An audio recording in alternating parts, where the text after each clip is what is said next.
아니, 내가 벌금을 내야 되나? 자, 아무튼 볼게요. 자, 금전을 빌려주고 상대방이 이를 갚기로 약속함으로써 성립하는 계약을 금전 소비 대차 계약이라고 하는데 말이 좀 어렵게 나와 있죠. 근데 쉽게 좀 변환만 좀 해보자고요.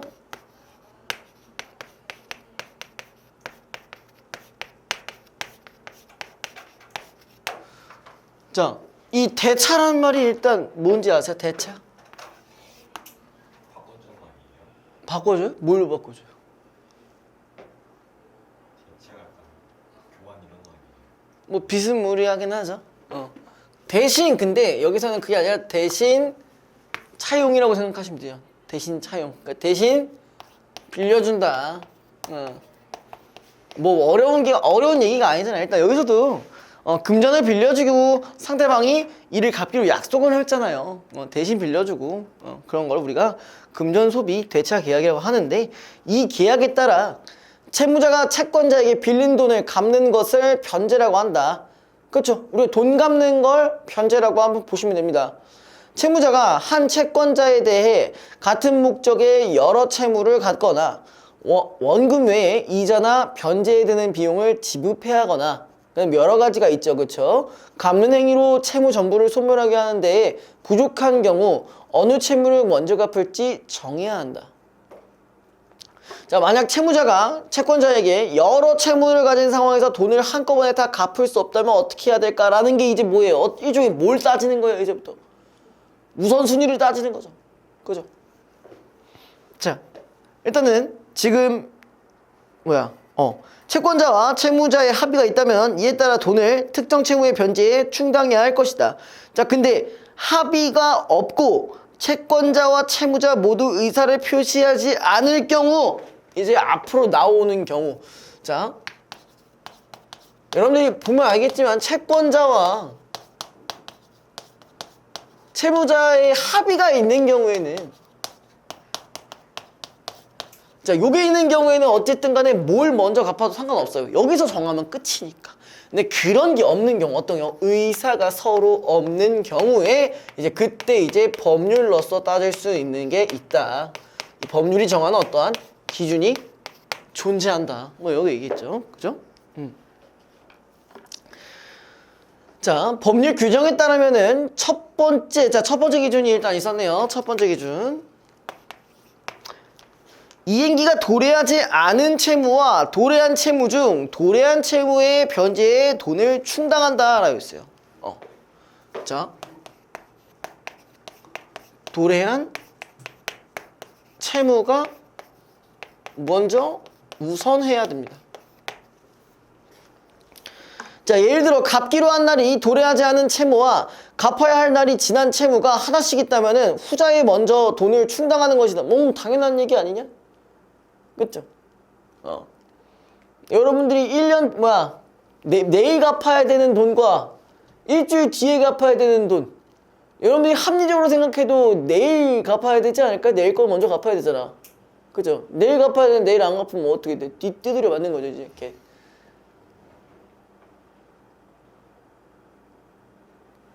아직 채무 이행 이제 곧 하실 거니까 채무 이행 하셔야죠. 내가 무슨 채권자 같아? 나 채권자 아닌데. 채무 이행 하셔야 됩니다. 아무튼 자, 그 다음에 둘째, 채무 이행기 도래 여부에 차이가 없다면은 자, 그러면 일단 이게 가장 우선이고 자, 그 다음에 두 번째, 그럼 이거에 지금 요 부분에 대한 조건이 같은 경우잖아. 맞죠?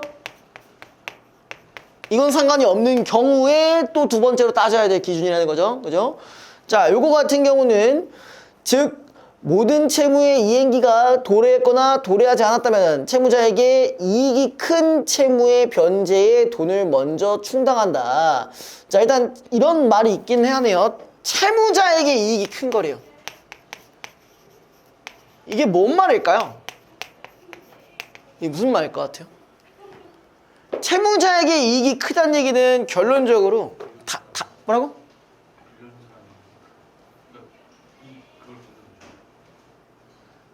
얘한테 이익이 크다. 그러면은 채권자 입장에서도 이익을 받을 수 있는 게 많았던 거를 내야 되는 거겠죠. 왜 그럴까요? 채연이 알아? 왜 그럴까? 그럼 이게 정확히 무슨 의미인지를 알고 가셔야 돼. 자, 채무자에게 이익이 될 수 있는 걸 먼저 갚으면 되잖아. 그러면은 손해를 보지, 그러니까 만약에 안 갚았을 때 손해가 더 큰 걸 갚아야 된다는 얘기예요. 그러면은 얘는 결론적으로 이렇게 봐야 돼. 좀 쉽게 얘기하면은 이자율을 기반으로 했을 때 높은 거부터 갚아야 된다는 얘기겠죠. 이해됐어요? 왜? 곧 이게 얘한테도 이익이니까. 지금 무슨 말인지 알겠어? 자, 여러분들이 이제 은행에서 대출을 받았다고 가정하는데 하나는 이제 신한은행 같은 데에서 이제 대출을 받았어요. 연이자 5%막 이렇게 받았어요. 물론 여러분들이 신용등급이 뛰어나지 않기 때문에 아마 그 정도의 금리가 나올 겁니다. 그래가지고 나는 근데도 돈이 더 필요하죠. 왜? 난 돈 써야 될 게 많으니까. 그래가지고 이제 어디에 빌리게 되냐? 저 밑에 지하에 있는 러시안 캐시보다 더 이하인 급으로 그렇게 이제 어떤 돈을 꿨습니다. 자, 거기서는 이제 얼마를 내야 되나? 이자율 22%를 내야 돼요. 근데 여러분들이 상식적으로 생각해보면 어디를 먼저 갚는 게 맞을까요? 22%짜리 내는 게 맞겠죠. 그래야 덜 손해를 보잖아. 안 그래요? 그 태웅이 나중에 BMW 막 이런 거 사놓고 이제 어디 캐피탈 같은데 이제 빌려가지고 연 18% 이렇게 이자 내시면 빡세잖아요, 그죠? 18%요? 네. 요즘은 좀 그 정도 나옵니다. 그 정도까지는 아닌데 한 14%에서 친구는 이제 아직 신용도가 없으니까 이제 거기까지 가야겠죠. 거기서도 승인 안 나면 저 밑에 그 지하 경제 어딘가에서 활동하고 있는 완전 사금융을 해야 되지 않을까. 아무튼 그래요. 제가 말씀드리고 싶은 거는 이자율이 높은 채무부터 변제해야 된다는 얘기죠. 됐죠? 여기가 똑같다면 도래한 채무가 우선이지만 이게 만약에 똑같다고 한다면 그 다음엔 이자율이 높은 것부터 내야 된다. 오케이? 자, 그 다음에 만약 채무자가 대출 금리가 다른 여러 채무를 갖고 있다면 대출 금리가 높은 채무를 먼저 갚는 것이다. 셋째, 대출 금리 등 변제로 인한 이익이 같은 상황에서 채무의 이행기가 모두 도래했거나 도래하지 않은 경우 이행기가 먼저 도래했거나 이 뭔 말이야? 이행기가 먼저 도래했거나 도래할 채무의 돈을 먼저 충당한다 그랬어요. 자, 세 번째도 이거 두 가지 조건 그대로 갖고 가는 상황이죠? 그죠? 그럼 좀 쉽게 얘기하면 결론적으로 뭐야? 내가 내야 될 기간이 그러니까 얼마 남지 않은, 만료까지 얼마 안 남은 것들을 우선으로 변제를 해야 된다는 얘기죠? 그죠? 자, 그 다음에 만약 채무 두 개가 모두 갚을 날이 지났다면 갚을 날이 더 오래된 채무를 갚는 것이다. 넷째, 그러니까 이거랑 헷갈리시면 안 돼. 자, 채무가 도래했는지 안 도래했는지의 여부야. yes or no야, 얘는. 근데 얘는 정도의 차이입니다. 알겠죠? 자, 넷째, 이행기 및 이익과 관련된 사항이 같으면 채무액에 비례하여 각 채무의 변제에 돈을 충당한다. 자, 이번에는 세 번째까지도 똑같아 버려요. 그럼 이번에는 이거에 채무액에 비례해야 된다고 했어요. 여기서도 똑같고 이제 여기서도 그런 경우에 이런 조건이 모두 다 만족이 된다면 그때 하는 겁니다. 자, 그 다음에 한편 채무자가 원금뿐 아니라 비용 및 이자도 지급해야 하는 경우에는 총 비용, 총 이자, 각 채무의 원금 순서로 변제에 돈을 충당해야 된다. 근데 지금 뭐라고 나와 있어요? 비용 및 이자도 지급해야 하는 경우라고 했어요. 거기 밑줄 한번 쳐줍시다. 그럴 때는 뭘 먼저 해야 된다고요? 자, 총 비용, 그죠? 비용을 가장 먼저 해줘야 되고 그 다음에 총 이자, 그쵸? 그 다음에 원금. 이 순서로 내야 된다고 했었습니다. 자, 비용은 특별히 다른 의사표시가 없을 시 채무자가 부담하지만 주소 이전 등 채권자의 행위로 인하여 변제 비용이 증가했다면은 그 증가에는 채권자가 부담해야 한다. 자, 이건 무슨 말일까요? 기본적으로 비용은 누가 부담? 채무자가 부담하지만 근데 어떤 경우? 지금 뭐가 있었죠? 지금 어떤 게? 주소지가 바뀐다? 뭐 이런 말이 있었나요? 응. 주소 이전 등 뭐에 인하여? 채권자의 행위로 인하여. 행위로 인해서 그럼 이런 경우는 왜 이렇게 나오는 걸까? 왜 이러면 채권자한테 넘길 걸까? 아니 세 분 그 다 그래도 가처분제 하시면서 아시잖아요. 아시는 내용 아니었나요? 기억 안 나요? 응? 왜 그런 거죠? 자, 이게 나의 책임이 아니라 나는 분명 돈을 갚고 싶은데 이 새끼가 이사를 가서 어디다 내줘야 되는지 몰라. 그런 경우에 생기는 비용은 누가? 얘가 부담한다. 저희 졸려요? 뭐 밥 드셨어요? 안 먹어서 그렇구나. 드셨어야죠. 원래 남은 떡볶이 가서 볶음밥 드시잖아요. 오늘 안 드셨어요? 왜 안 드셨어요? 시간 몇 시에 왔어요? 6시 반쯤? 그럼 빨리 먹고 왔어야죠. 동탄역에 6시 반에 도착했다고요? 자, 좀만 버텨주세요. 나머지 분들은 좀 상태가 괜찮으신 것 같네요. 그죠? 어떻게 채원이를 대상으로 한번 뭐 빚잔치 한번 해봐요? 예시 한번 들어봐? 이렇게 졸리시면? 그럼 좀 사라질걸요? 갑자기 막 연이자 30%짜리 막 이거 막 내야 된다고 생각하시면 아찔하실 텐데.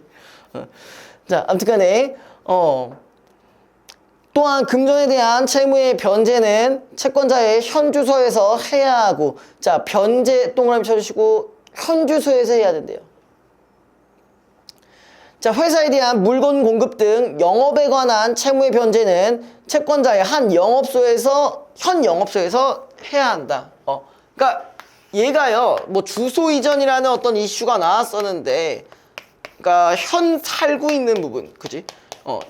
현이 중요하다고 했었어요. 뭐 영업장이든 어디든 간에.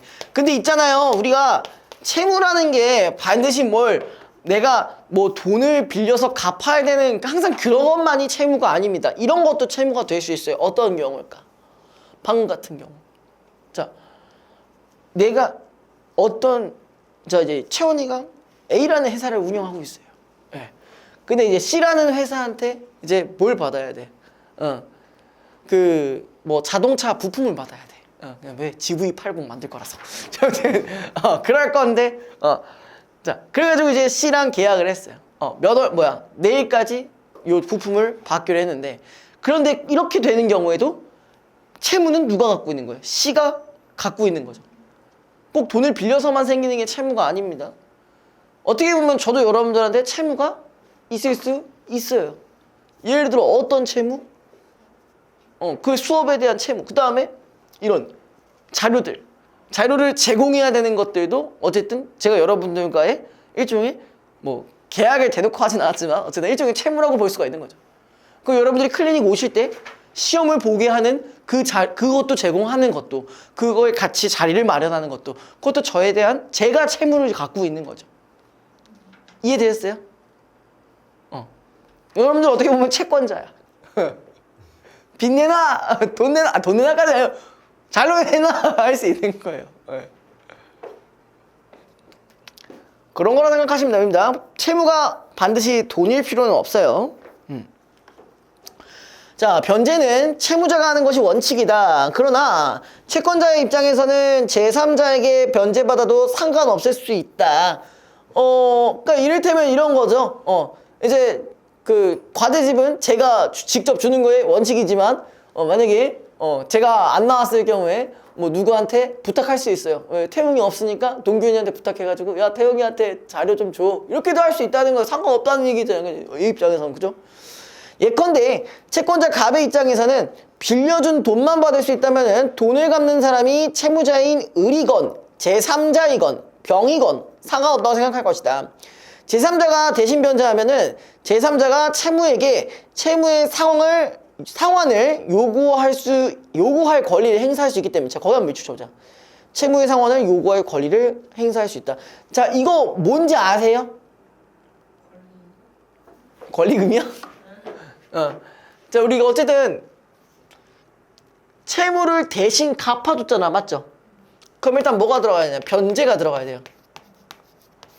변제가 들어갔고 그 다음에 대신 갚아줬으니까 거기에 대한 권리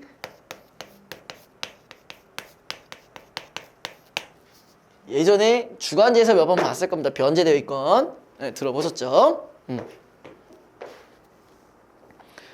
자, 그 다음에 병이 의뢰대출금을 대신 갚으면은 을에게 채권자로서의 권리를 행사할 수 있게 된다. 자, 하지만 을에게는 채권자가 병으로 바뀌는 것이 이전보다 좋지 않을 수도 있다. 변제 장소, 과정 등에서 값보다 병에게 갚는 것이 더 불리하거나 불편할 수 있기 때문이다. 그냥 갚아주고 뭐야, 너 이제 내가 원래 값한테 이자 3%였지? 너 이제 30%씩 내놔. 이러면 또 답 없잖아요. 그죠? 날강도도 아니고, 그죠? 자, 그 다음에 그래서 제3자는 채무자가 반대하면은 밑줄 대신 변제할 수 없는 것이 원칙인데 항상 이렇죠. 다만 채무자와 제3자가 법률상의 이해관계가 있어 채무자 대신 변제하는 것이 제3자 자신의 자 거기 동그라미 법률상 이익을 위해 필요하면은 채무자의 동의 없이도 변제할 수 있다. 그럼 요건 어떻게 갖고 가야 될까요? 우리가 원칙은요 반드시 뭐가 있어야 된다? 채무자의 동의가 있어야 돼요. 있어야 되는데 다만 어떤 경우 그 채권자 새로운 채권자라고 볼게요. 새로운 채권자가 어떤 뭐라고? 법률상 이익이 있어야 돼요. 법률상 이익이 있는 경우에는 뭐야? 그럼 채무자 동의가 필요 없다. 이렇게 바꿔줄 수 있겠죠, 그렇죠? 괜찮아? 이래? 이 안 되면 본인 일로 만들 거예요. 자, 그 다음에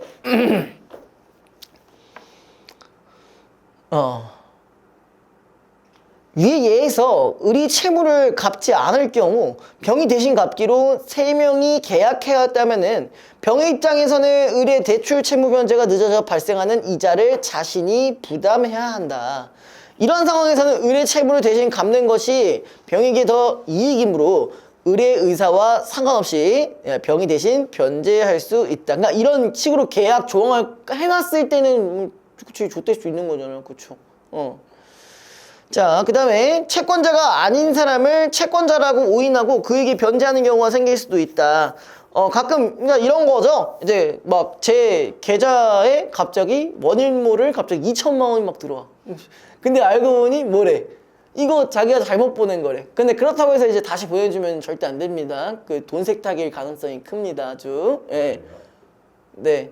그렇게 했다가 범죄에 연루되는 경우가 있어요. 예. 그러니까 명의자만 똑같은 사람인 척하고 연락하는 사람은 다르게 하는 경우도 있어요. 예. 그래가지고 그거는 반드시 경찰에 신고한 다음에 은행을 통해 은행에다 송금을 해줘야 됩니다. 다른 사람이 직접적으로 해줬다가 좆될 수 있습니다. 이제 괜히 막 갑자기 돈 막 2천만 원 나와. 오 씨발 개꿀 이러고 있으면 안 됩니다. 예. 자, 아무튼간에 채권자는 아니지만 채권을 사실상 행사하는 자로서 채권자라고 믿게 할 만한 외관을 갖춘 자를 뭐라고 하나? 준점유자라고 하는데 여기서 외관이란 권리자인 것처럼 보이게 하는 징표들로서 생김새, 신분증을 의미한다. 예를 들어 예금 채권자가 아닌 사람이 예금 채권자의 거기 동그라미 도장과 신분증을 갖고 예금을 인출하는 경우 이 사람을 예금 채권의 준점유자라고 할 수 있다. 자, 요런 거 혹시 본 적 있으세요? 그냥 좀 쉽게 얘기하면 이거예요. 자, 예를 들어서 아빠 통장이 있는데 실상 통장을 이용하는 사람은 아빠가 아니라 그 도장과 신분증을 갖고 있는 엄마야. 그게 준점유자예요. 그것도. 이해됐죠? 자, 그 다음에 이 사람을 예금 채권의 준점유자라고 할 수 있고 스스로 채권자라고 주장하며 채권을 행사하는 이뿐만 아니라 채권자의 대리인이라고 하며 채권을 행사하는 이도 준점유자로 볼 수 있다. 그러니까 그럼 이런 것도 가능하다는 거잖아요. 어떤 뭐 증표도 마찬가지, 외관상 증표가 있는 경우, 요게 첫 번째. 그 다음에 두 번째는 주장하는 경우, 그 다음에 세 번째는 대리인인 경우, 요런 경우에도 가능하죠. 근데 대리인은 좀 생소하실 수도 있는데 그냥 이렇게 생각하면 편해요. 자, 우리가 법인이라는 얘기 들어본 적 있으시죠? 이게 실제 사람은 아닌데 뭐야, 마치 사람인 것처럼 인격을 만들어 놓은 집단이잖아, 회사잖아요, 그쵸? 그러면 여기서 뭐 회사라고 했을 때 여기에서도 뭐야, 이 안에 무슨 이 팀이 있을 수 있어. 어떤 채권을 회수하는 팀이 있을 수도 있잖아요, 그죠? 이런 친구들이 일종의 대리인에 해당하는 부분이겠죠. 됐어요? 됐니? 자, 그 다음에 채권의 준점유자에 대한 변제는 나쁜 의도가 없고 과실이 없는 경우에만 변제로 인정되어 채무가 소멸한다. 예를 들어 채무자가 준점유자에게 변제할 때 준점유자를, 자, 거기 동그라미, 실제 채권자로 믿고, 그렇게 믿는 과정에서 아까 잘못이라는 부분이랑 과실이라는 부분 같이 연결시켜 주세요. 잘못이 없었다면 그에게 변제를 하더라도 채무가 소멸하는 것이다 라고 되죠. 그럼 만약에 진짜 나 당연히 대리인인 줄 알고 줬는데 이러면 이제 걔는 못 받은 거야? 이 씨발 존나 억울해서 사나 이거, 그죠? 자, 아무튼 뒤로 넘기시고요. 금전소비 대차 계약은 기간을 정해두고 그동안 이자를 받는 경우가 많다. 자, 만약 이 행기가 도래하기 전에 채무자가 미리 원금을 변제하려고 하면 어떻게 될까? 자, 어떤 경우가 있냐면요. 여러분들 대출을 안 받으셔봤겠지만, 아무튼 간에, 자, 뭐 3년간, 뭐 연이자, 뭐 한 5%를 하고요. 그 다음에 뭐 1,000만 원을 빌린다고 쳐봅시다. 빌린다고 쳐보면은, 자, 우리가 그냥 복리 생각하지 말고, 그냥 이 5%에 해당하는 것만 단순 계산했을 때, 그럼 1년에 50씩 내야 되는 거잖아. 그럼 총 내야 되는 돈이 총 얼마예요? 1,150만 원이죠? 그죠? 왜 아무 말도 없으시지? 뭐지? 이 계산 맞잖아. 지금 계산하고 계세요? 지금 계산하고 계세요, 설마? 1,000만 원에 5%면 50만 원이잖아요. 아니에요? 계산 중이세요? 계산 중이신가요? 뭐지? 내 계산이 틀렸니 혹시? 근데 왜 그래? 왜 긴가민가 같은 표정으로 쳐다봐? 내가 국어쌤이라 막 수학적인 지식이 없을 거라 하냐? 기본적인 연산은 가능하다고요. 무슨 소리 하시는 거예요? 왜 그러면 저기 옆에 보증 서달라고 할까요? 우리 새벽생께 보증 서달라고 할까? 이 계산 맞냐고? 억울하네. 왜 뭘 또 계산하고 있는 거야? 3년 동안 내야 돼. 복리 신경 쓰지 말고 그냥 하자 했잖아. 단순하게만 가자고, 단순하게. 근데 자, 이렇게 나와 있잖아요. 근데 미리 원금을 변제하는 경우는 어떻게 되냐? 근데 일반적으로는 정해진 기한보다 빨리 갚더라도 남은 계약 동안 내야 할 이자도 함께 갚아야 된다. 그러니까 얘가 만약에요, 3년 동안 이렇게 하기로 계약을 했는데, 자, 2년 만에 갚아버린다고 해. 2년 만에 1,000만 원을 갚아버려. 원금을 다 갚어. 근데 내가 그럼 지금까지 낸 돈 이자 얼마야? 100만 원밖에 안 되잖아요, 그쵸? 근데 원래 일반적으로 요 나머지 플러스 50만 원까지 원래 내야 된다고요. 일반적으로는. 자, 돈을 빌려줄 때는 되게 갚는 기한이 정해지는데 이 기간이 도래하지 않아서 그동안 채권자와 채무자가 받는 이익을, 자, 거기 밑줄 기한의 이익이라고 한다. 채무자는 이행기 전까지 원금 상황에 대한 독촉을 받지 않고 원금을 사용하는 등의 이익을 얻고, 채권자는 이자 수익 보장 등의 이익을 받는다. 채무자는 본인의 기한 이익을 포기할 수 있지만 채권자의 이익을 침해해서는 안 된다. 법률에서는 변제 과정에서 채권자와 채무자의 권리와 이익을 보장하기 위해 여러 장치를 마련하고 있다. 그냥 미리 예를 좀 들어주면, 근데 이건 일반적인 건 이렇다고 했잖아요. 그쵸? 그래서 요런 경우가 좀 있어요. 자, 제가 만약에 갑자기 로또가 당첨이 돼가지고 내가 막 빚이 1,000만 원이 있었는데 갑자기 생겨가지고 갚을 일이 생겼어. 난 다 갚을 거야! 라고 했을 때 어떤 게 있냐면, 그러니까 물론 이런 걸 다 내라고는 안 합니다. 다 내라고 안 하는데 이런 게 있어요. 이런 것이 있어요. 이런 것이 있어요. 그래서 중간에 갚는다고 할 때 어쨌든 얘가 기대했던 이자 수익이 빠져나가기 때문에 그만큼의 돈까지는 아니더라도 뭐 최대 뭐 한 2%, 뭐 3% 해가지고 이렇게 내는 그런 제도는 있습니다. 네, 그래서 알고 계세요. 네, 여러분들이 이제 돈 버시는 것도 중요하겠지만 네, 돈 빌리시는 것도 중요해요. 네, 그러니까 그런 것들이 있다라는 거. 물론 안 빌리고 하시면 가장 좋겠지만 뭐 여러분들이 항상 안 빌리고 살 수만은 없잖아요, 그죠? 몰라요. 여러분들이 막 학교 갔을 때 당장 학교만 가도 뭐가 있을 수 있어요? 학자금 대출이 있을 수도 있잖아요. 뭐 없는 보통은 안 받죠? 보통은 안 받, 요즘은 안 받으시는 것 같더라고요. 네, 그런 게 있고 또 만약에 내가 자취하면서 사는데 갑자기 돈이 쪼들려. 그럼 이제 뭐야? 생활비 대출을 할 수도 있겠죠. 시원아, 너 그런 거 안 들으면 너 그렇게 되는 거야, 뭐? 실생활에 유용히 하시라고요. 물론 그럴 일은 거의 없겠지만요, 그죠? 자, 아무튼 자 2번이랑 2, 3, 4, 5 갈게요. 2, 3, 4, 5. 이거 4번은 아마 보셨을 경험이 있어가지고 어렵진 않으실 것 같긴 한데 이렇게 진행해 보겠습니다.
맞아. 너네 그 약수형 나올 때 이게 안 나올 수도 있고 오히려 이런 게 나올 수도 있어. 그러니까 그것도 염두는 해둬야 돼. 알겠지?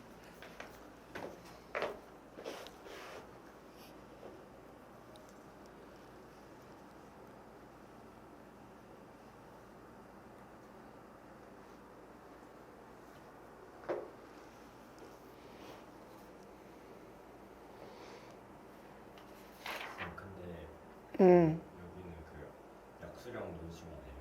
어디 무슨 말이야? 여기야 거기. 약수령에서 수업만 한다는 거 같은데. 국어 수업도 하고 있잖아. 다른 전형의 논술을 네. 말하는 거야? 네. 다른 전형이 뭐 어떤 거? 뭐 인문 논술, 수리 논술? 수리 논술. 인문은 아닌데 나한테 왜 물어봐? 장난이야. 해요? 아니? 아, 수리 논술은 모르겠다. 그거 원장님한테 문의를 해봐야 되지 않을까? 난 잘 모르겠어. 내가 수리 논술 해줄 순 없잖아. 해줘? 이것도 의심하는 판에?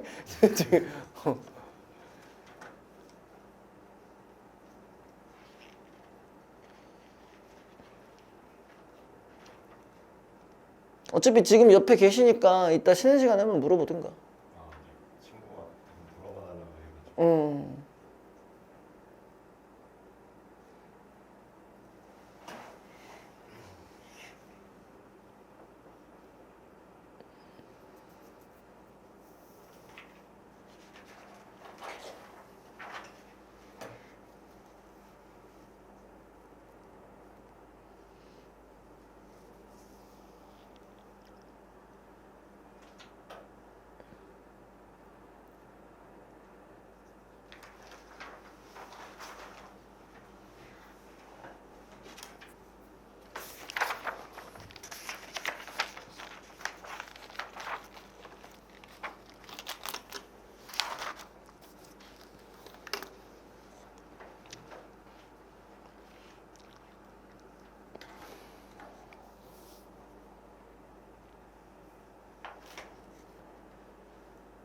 어우, 4번 문제가 물론 여러분들이 푸는 경험이 있겠지만 재밌는 문제죠.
근데 저 답 찾는 거 자체는 쉬웠을 거예요. 근데 다른 선지까지 같이 갖고 가려면은 좀 빡셀 수 있는 질문이긴 한데,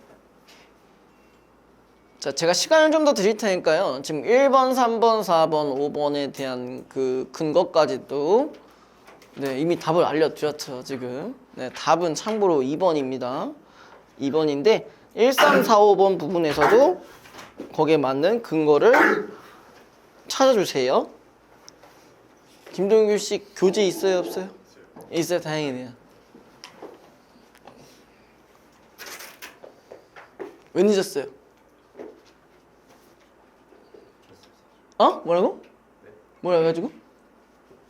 밥 먹고 왔다고? 누구랑? 여자친구. 아, 내 거는 누군 밥도 못 먹고 수업하고 있는데 내 거는 어? 테이크아웃이라도 해야 될 거 아니야? 어이 진짜. 몇 페이지? 하, 맞춰봐. 유추해봐 한번.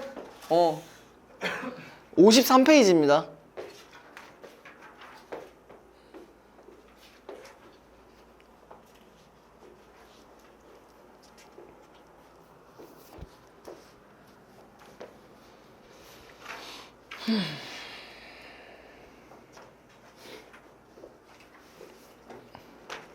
뭐야? 알아보고 있어 아직도. 답 찾는 것만 생각하셨구만. 넌 더 설명해 줄 수 있어?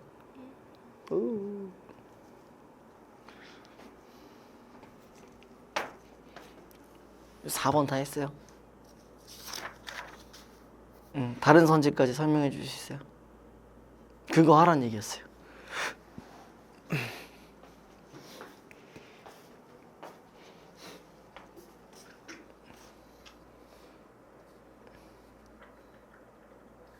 가능? 네. 가능? 네. 응.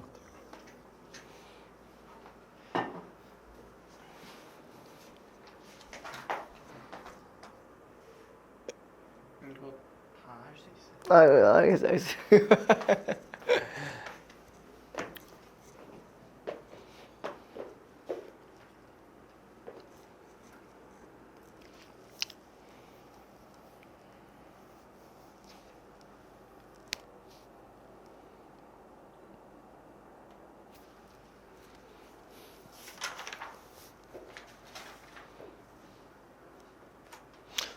솔직히 선지 자체는 좀 쉬웠죠? 그죠? 나 혹시 1번, 2번 안 했다 있어요? 혹시? 2번 했다가 틀렸다 있어요? 없죠? 없어요? 자, 이제 물어볼게요. 자, 일단 4번부터 먼저 하고 다른 것도 할게요. 자, 변제 과정에서 발생한 비용은 A와 B가 각각 100만 원씩 부담해야 된다. 자, 왜 맞는 걸까요, 현희 씨? 에? 뭐라고? 1번 모르겠어요. 뭐라고? 1번을 모르겠다고? 엄마. 자, 그러면은 다른 건 가능하다는 얘기죠? 태웅아, 왜 1번이 맞죠? 유태웅 씨, 왜 1번이 맞을까요? 이거 내가 원하는 대답이 안 나오고 있으면 안 되는데. 1번, 비용이 100만 원이라서 네. 총 비용 100만 원인데, 근데. AB가 네. 왜 100만 원씩 부담해야 되는 건지를 좀 명확하게 설명을 해주셔야 돼요. 설명 불가? 네 힘들 것 같아요. 아이, 자, 호준이 기대해봅니다. 원래는 100만 원이었는데 네. A의 행위로 인해서 200만 원으로 증가했을 때 증가액 만큼을 A가 부담해야 돼. 그리고 A가 누구죠? 결론적으로? 채권. 그쵸? 자, 우리가 총 비용이 아니라, 맞나? 비용이, 변제과정에서 발생한 비용이 원래는 기존에 100이었는데 200으로 늘어났어. 근데 이게 누구의 탓이라고? 채권자의 탓이야. 채권자의 탓이면은 채권자가 부담을 해야 된다고 라고 했어요. 이렇게 얘기했어. 그렇기 때문에 채권자가 늘어난 만큼의 비용을 내줘야 되고, 그럼 결론적으로 채무자는 얼마만 내면 돼? 채무자 100, 채권자 100 해가지고 200만큼 내시면 됩니다. 왜 이 설명이 어려운 건가요? 이게 왜 어려우신 건가요? 예? 유태형 씨 왜 어려워? 2번만 하고 있었어요. 내가 1, 3, 4, 5 더 해라 했지.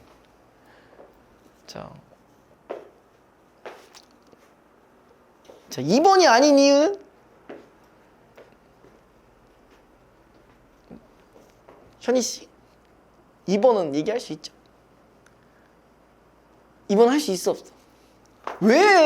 그럼 왜 선택한 거야 그거를? 근거가 없이 선택을 하면 안 된다 했잖아요. 예? 아니,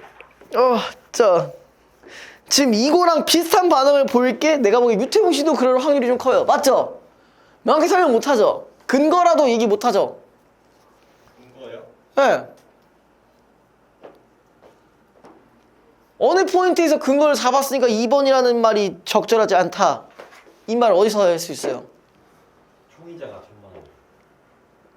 내 총이자가 1000만 원인데 그게 왜?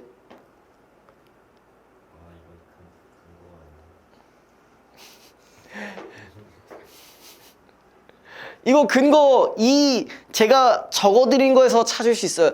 여기에서 찾을 수 있어요. 뭐예요? 어떤 부분이길래 2번이 성립이 되냐? 넌 알 것 같아서 얘기 안 할게요. 예, 어디일 것 같아요?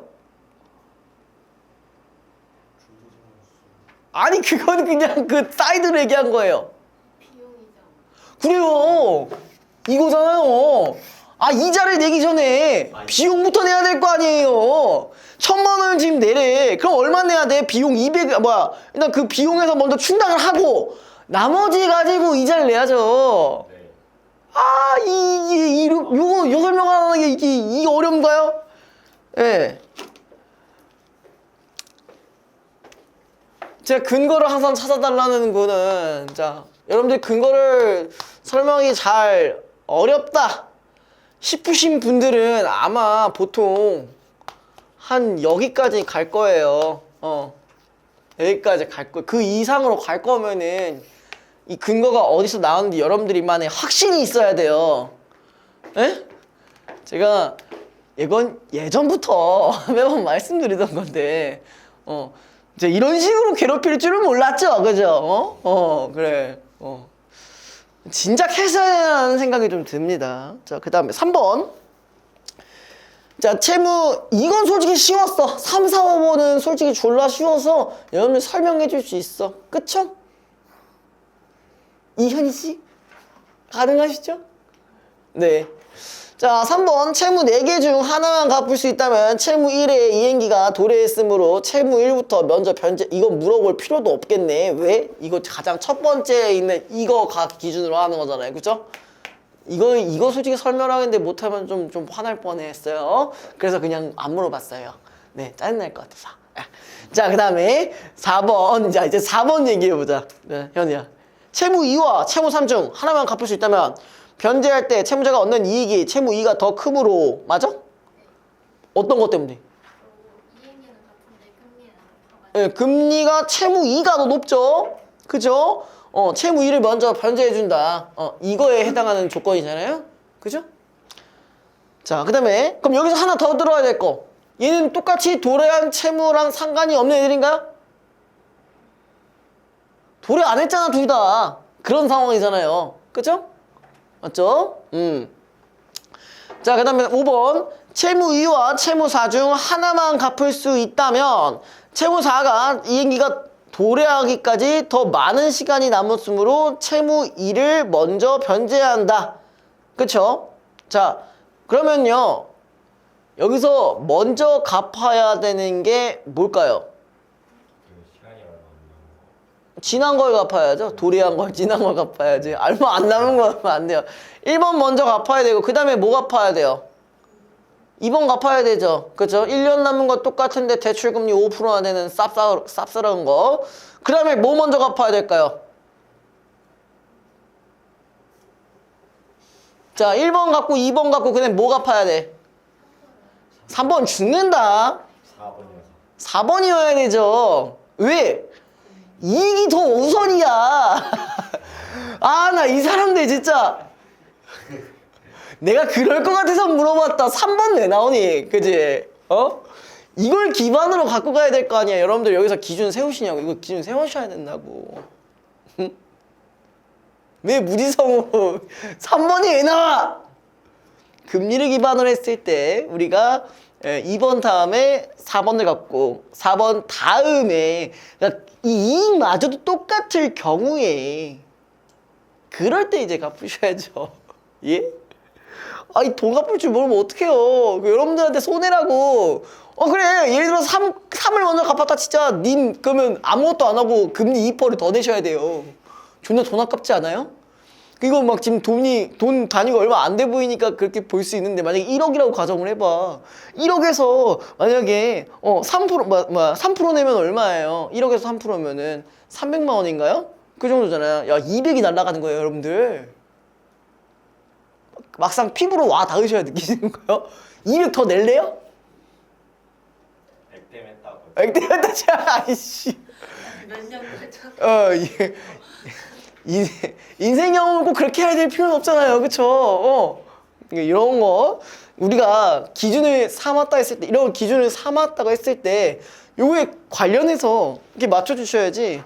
여러분들 그냥 이거 수특에 나온 거니까 이거 졸라 쉬운 거니까 익숙한 거니까 이런 거 넘기지 말라고요. 응? 여기서 어떻게든 변형이 될 수 있는 게 그렇잖아요. 맞잖아. 수특에 있는 거 그대로 나옵니까? 아니에요. 변형해서 나오잖아. 어떻게 변형할지 몰라요. 아까 뭐 경제 나오길 바라신다고 했죠? 이런 거 나왔는데 막 갑자기 채무 순서 가지고 막 뒤죽박해가지고 하라고 하면 어쩔 거야? 되겠어요?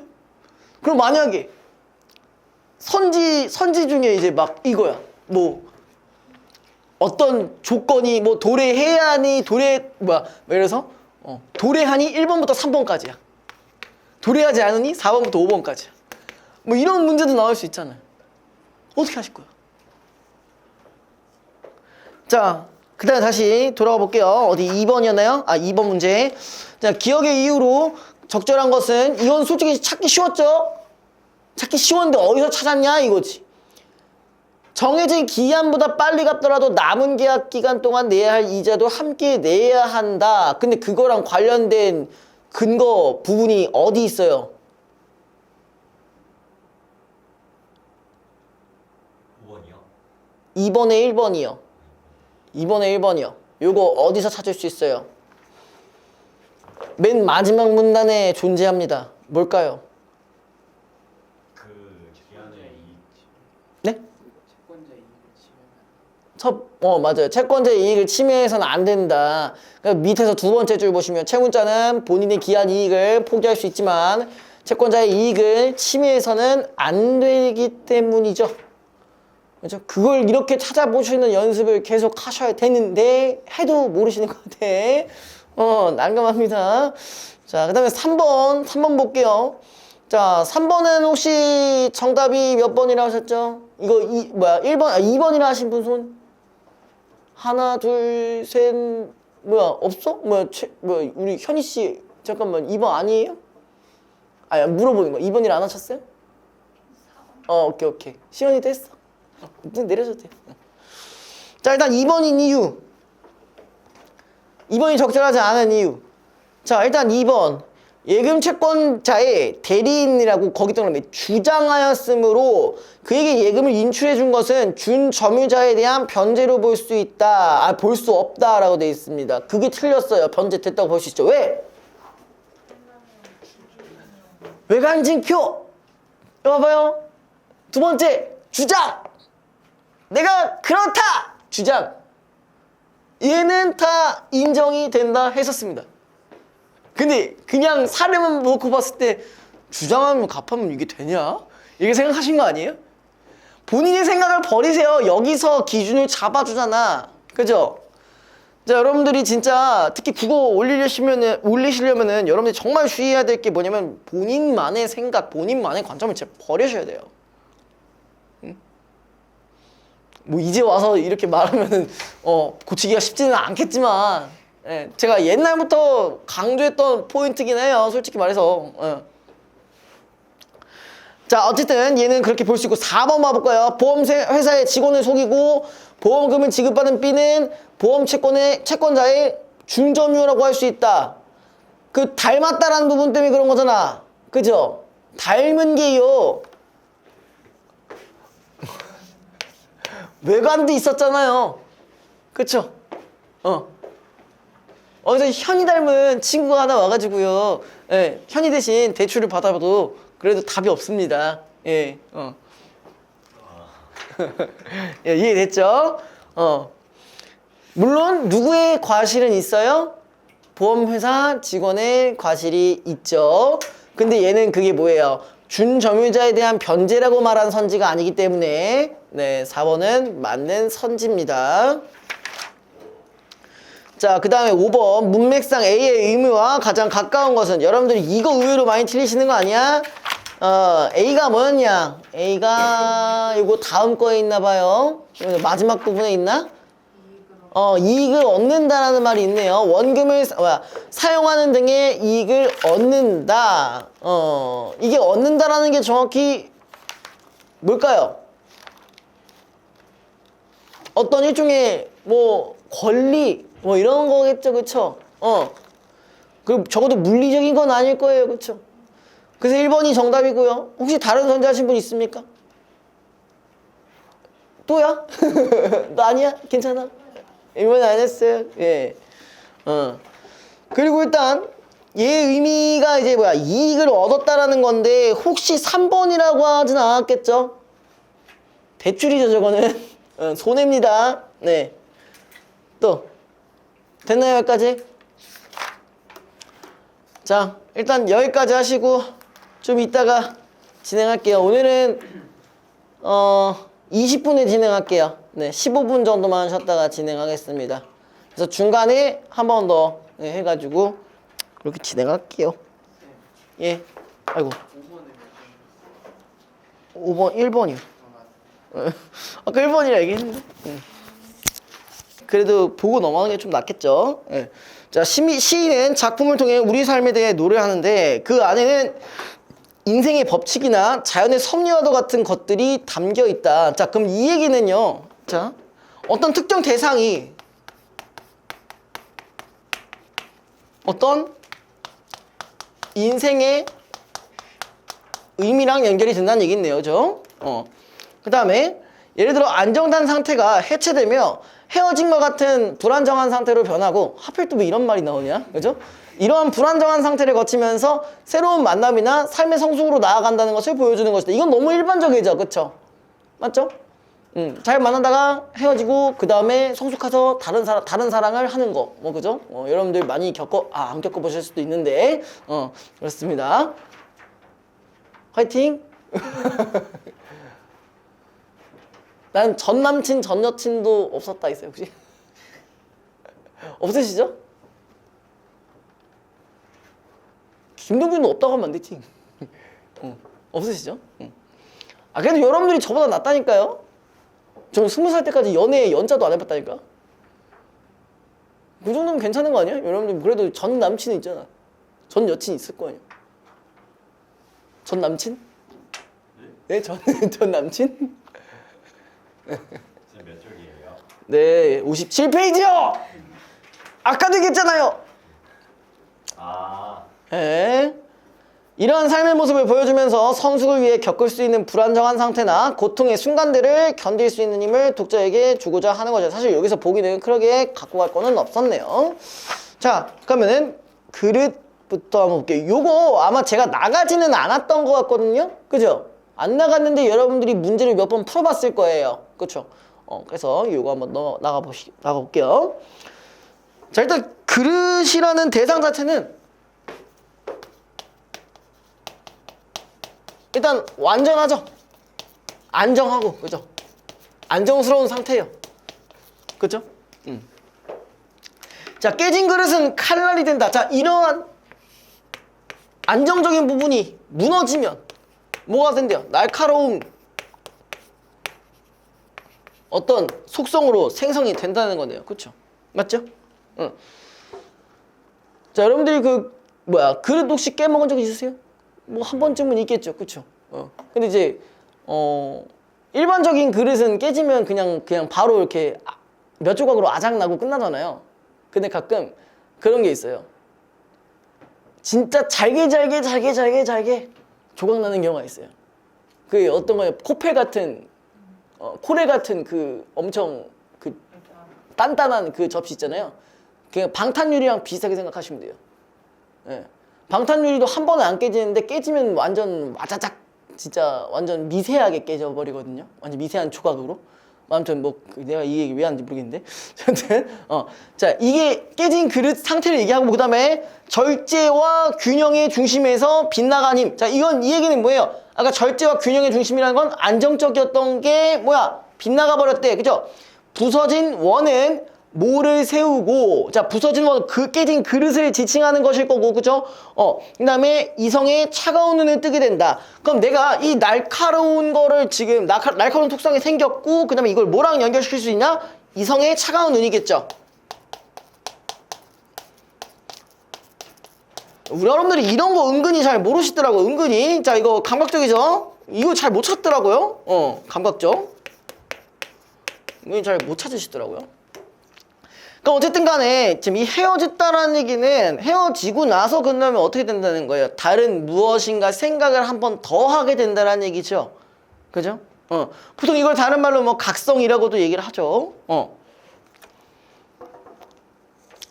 자, 그 다음에 맹목의 사랑을 노리는 맹목적이다. 이거 뭔지 아세요? 맹목이 뭐예요? 맹목. 맹목이 뭔지 아세요?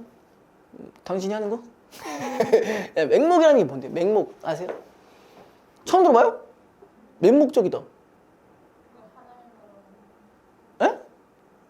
그러니까 일종의 뭐야? 그냥 눈이 안 보인다고. 눈이 안 보인다면 뭐야? 눈에 뵈는 게 없이 한다고. 그냥 직진해버린다고. 그런 거죠. 자, 그 다음에 맹목의 사랑을 노리는 사금파리요. 자, 사금파리가 뭐냐면은 깨진 조각을 사금파리라고 합니다. 네, 깨진 조각들을 사금파리라고 해요. 근데 지금 뭐래? 지금 사금파리요 하면서 지금 뭐라고 했어요? 지금 나는 맨발이 돼요. 자, 뭐랑 비교가 돼요? 사금팔이라는 부분과 그 다음에 맨발이라는 부분, 이 둘이 비교가 되죠? 그죠?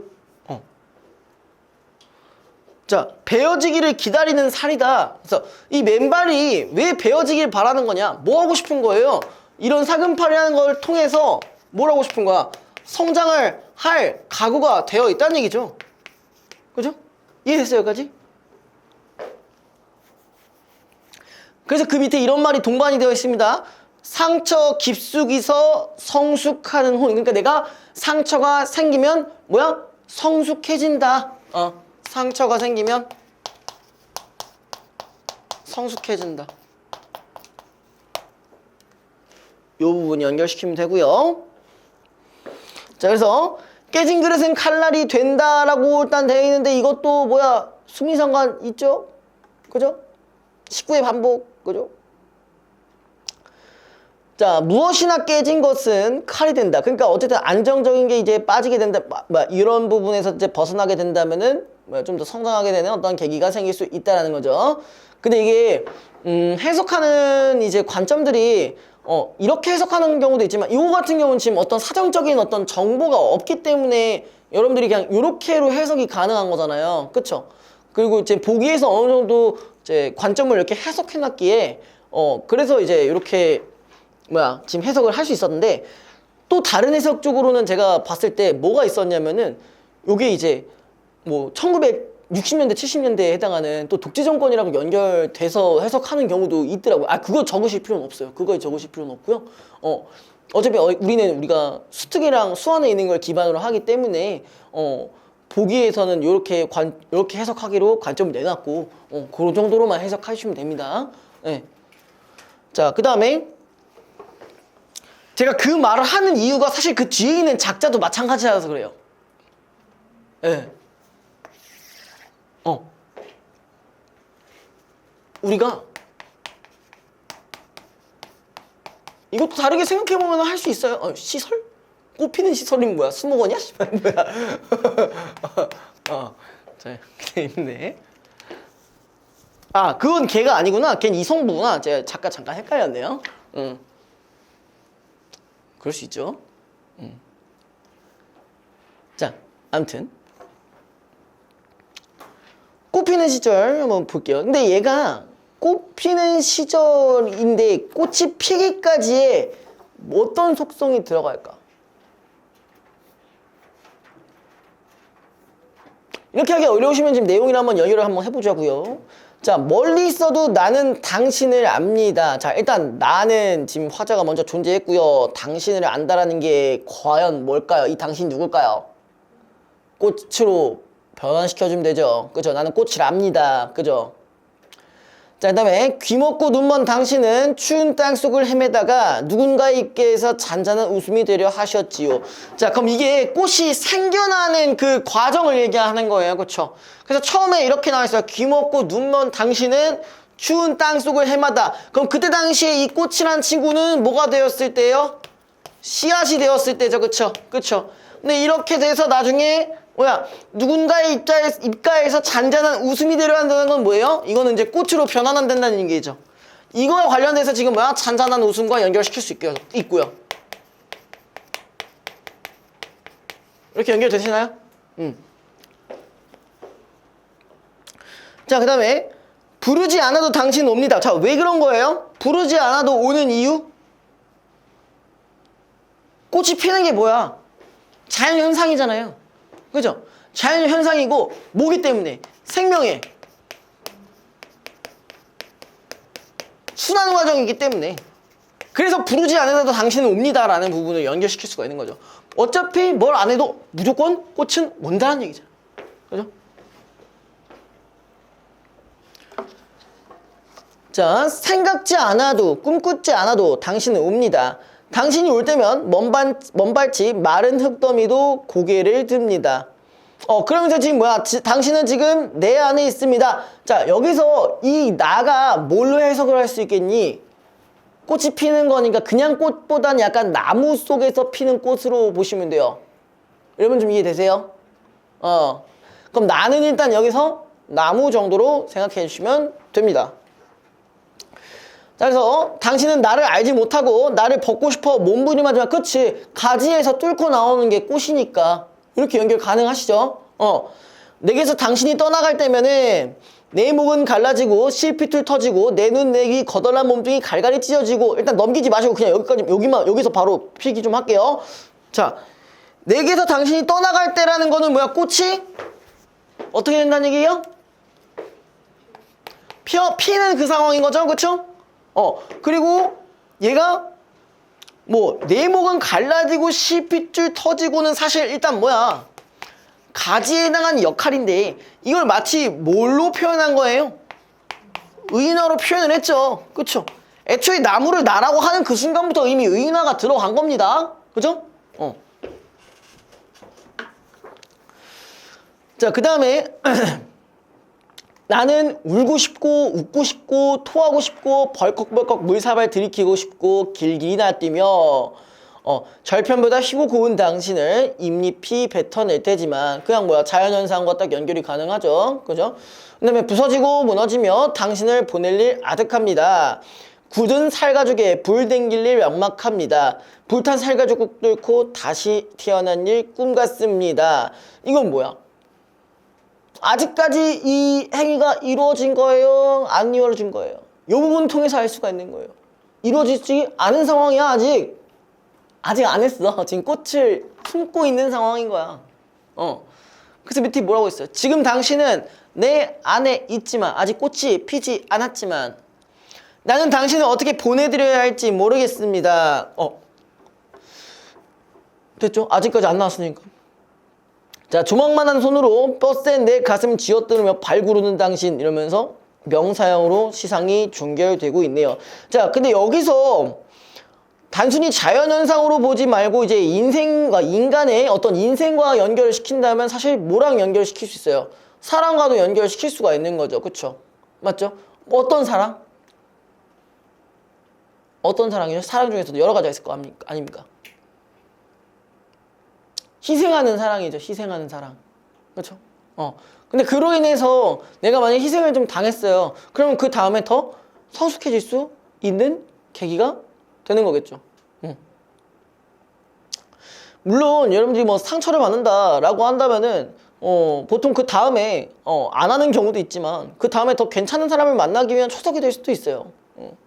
저는 그렇게 생각하고 저도 뭐 사실 이전에 그 8년 그렇게 하고 이제 딱 끝나는 순간 이제 나도 이제 그렇게 살면 안 되겠다 이제 하고 네 지금의 여자친구 되게 이렇게 안정적으로 하는 게 되게 오랜만이거든요. 몇 년 만이거든요.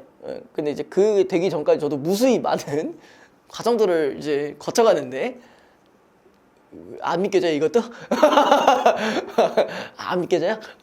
아무튼 그런 것들을 계속 겪다 보니까 내가 어떤 사람을 봐야 되고 어떤 사람을 보지 말아야 될지에 뭐 어떤 그런 기준이 좀 생기더라고요.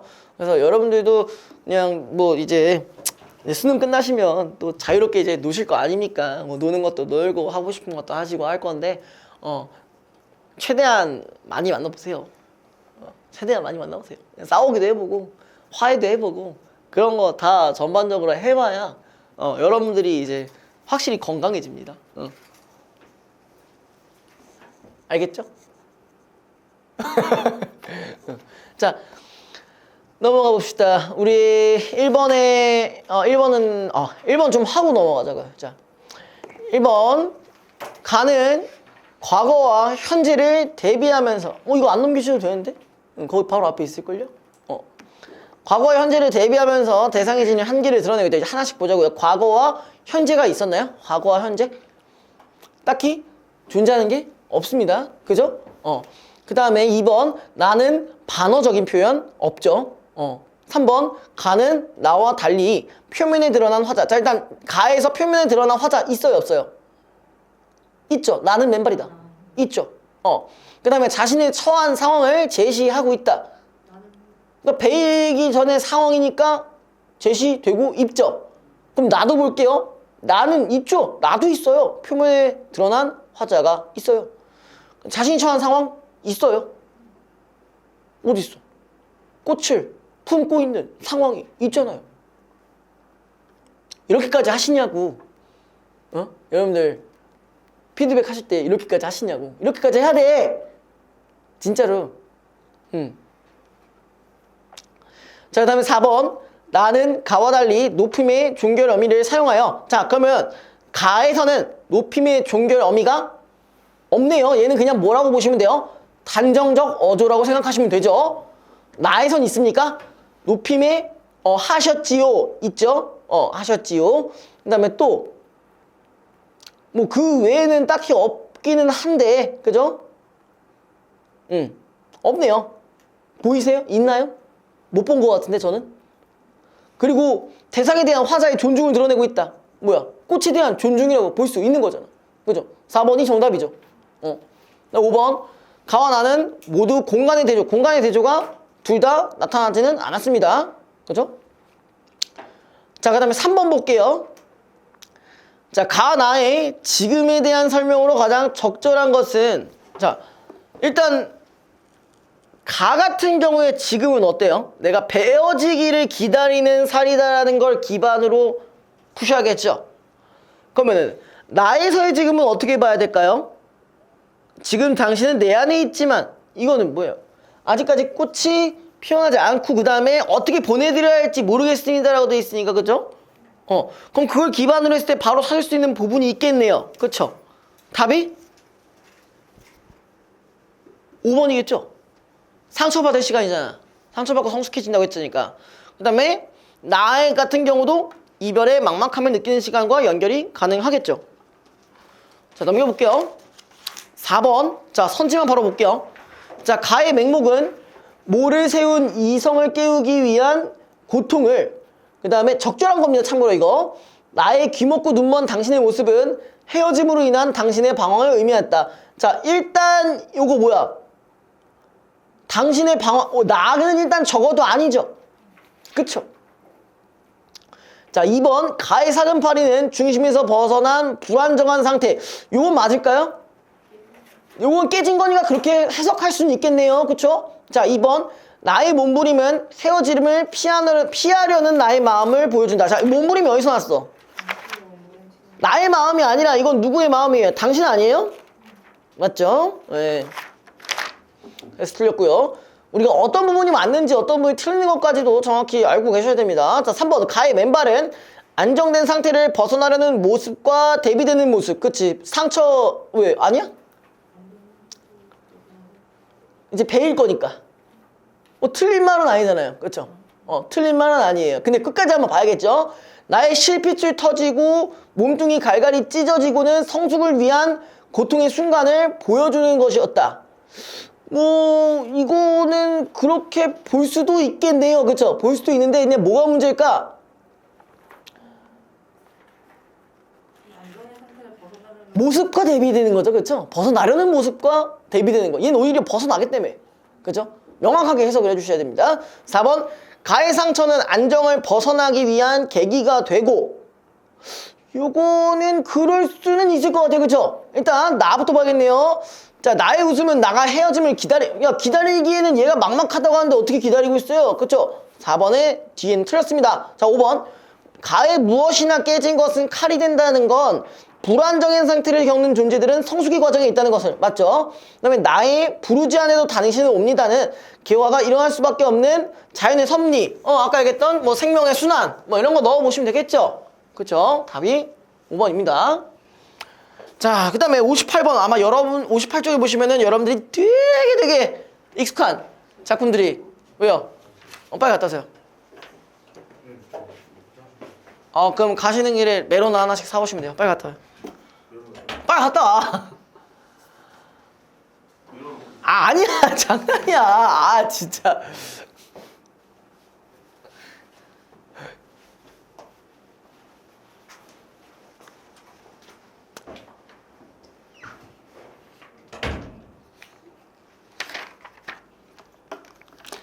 그 혹시 여러분들 이거 뒤에 있는 배를 밀면하는 작품 아세요? 잠깐 말고 베를린이야? 예? 네, 미미요.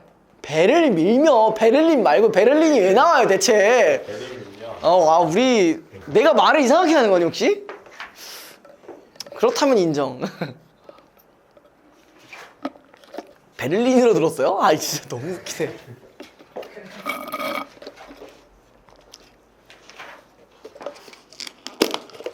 그럼 저도 물 좀 잠깐 받고 오겠습니다. 메로나.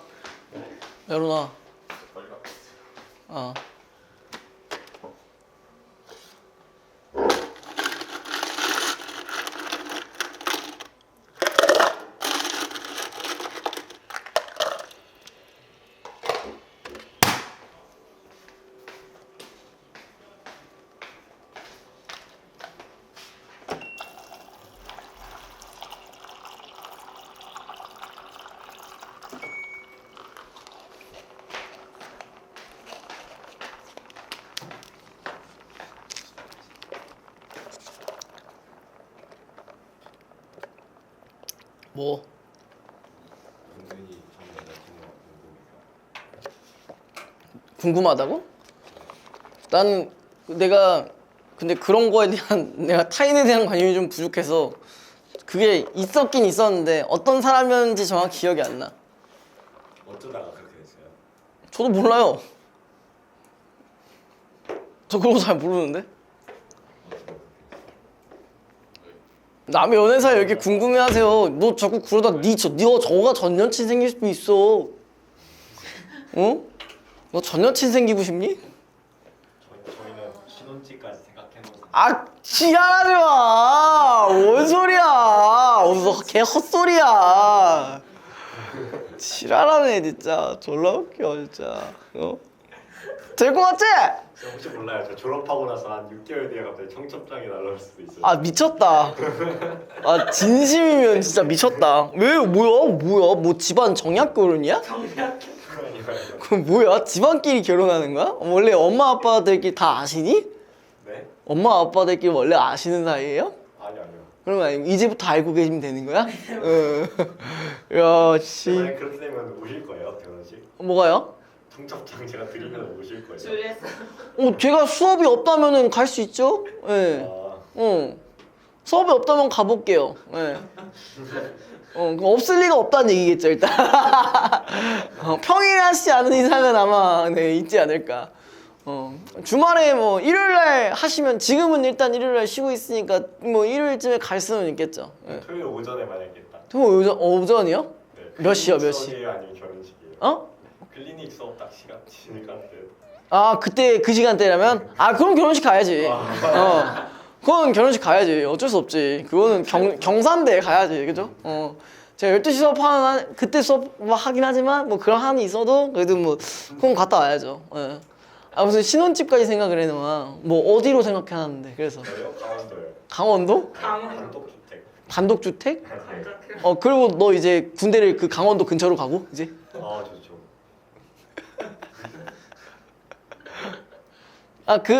군대 피하는 방법도 있어요. 애 3명 나면은 군대 안 가기도 하거든요. 예. 강원도에서 이제 애 셋 낳고 이제 군대 안 가는 엔딩 하시려고요? 아저 근데 나쁘지 않은데? 약간 이런데. 근데 왜 강원도예요 하필? 다른 데도 아니고. 강원도가 공기가 좋잖아요. 학교를 글로 가시진 못할 거잖아요. 아 그쵸. 그럼 어떻게 할 거예요? 학교가 있는데. 이거 싸벤이었네 얘. 이게 현실적인 거 생각 하나도 안 하네. 통학할 거예요? 강원도에서? 랜드로버 타면서? 돈이 없으니까 코란도로 바꾸자. 제가 랜드로버 몰아봤어요. 면허 땄거든요. 응. 제가 그 아빠 차 끌고서는 추석 때 제가 갔단 말이에요. 뭐라고? 추석 때 갔다고? 제가 미친 거 아니야? 끌고서는 그 뭐냐 친가를 갔어요. 어. 제가 몰고 그냥 아빠가 보험해줘가지고 안 박았어?